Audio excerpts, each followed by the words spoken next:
ചെയ്യുന്നവരും ഓട്ടോ ഓടിക്കുന്നവർ ഈ വീഡിയോ ഒന്ന് സ്കിപ്പ് ചെയ്ത് കാണണം. കാരണം എന്താണെന്ന് വെച്ചിട്ടുണ്ടെങ്കിൽ എനിക്കിന്നൊരു ഫൈൻ കിട്ടിയായിരുന്നു ഓവർലോഡിങ്ങിന്.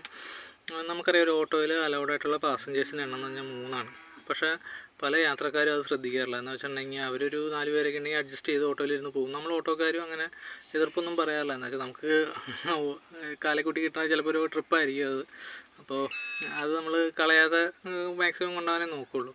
പക്ഷെ കുഴപ്പം എന്താണെന്ന് വെച്ചിട്ടുണ്ടെങ്കിൽ ഇതാണ് പ്രശ്നം. ഫൈൻ അടിച്ചിട്ടിട്ടുണ്ടെങ്കിൽ അന്ന് ഓടിയ കാശ് മുഴുവൻ പോകും. പിന്നെ അതുമാത്രമല്ല, ലൈസൻസ് വരെയും സസ്പെൻഡ് ചെയ്ത് കളയാനുള്ള വകുപ്പുണ്ടെന്നാണ് പോലീസുകാർ പറഞ്ഞത്.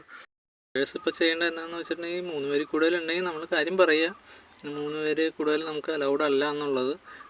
ഇനി ചില കസ്റ്റമേഴ്സ് നിർബന്ധിക്കും, ചിലപ്പോൾ രാത്രി സമയമൊക്കെ ആയിരിക്കും. അങ്ങനെയാണെന്നുണ്ടെങ്കിൽ പറയുക, ഇങ്ങനെ ഒരു ഫൈൻ വരാൻ സാധ്യതയുണ്ട്, കിട്ടിക്കഴിഞ്ഞാൽ അത് ഏറ്റെടുക്കാൻ തയ്യാറായിരിക്കണം. അതുപോലെ തന്നെ പാസഞ്ചേഴ്സും, നിങ്ങളിപ്പോൾ 3 പേര് കൂടുതലുണ്ടെന്നുണ്ടെങ്കിൽ ഇതുപോലെ വരുന്ന ഫൈൻ ഏറ്റെടുക്കാൻ തയ്യാറാണെന്നുണ്ടെങ്കിൽ മാത്രം ഒരു ഓട്ടോയിൽ കയറാൻ തയ്യാറാവുക.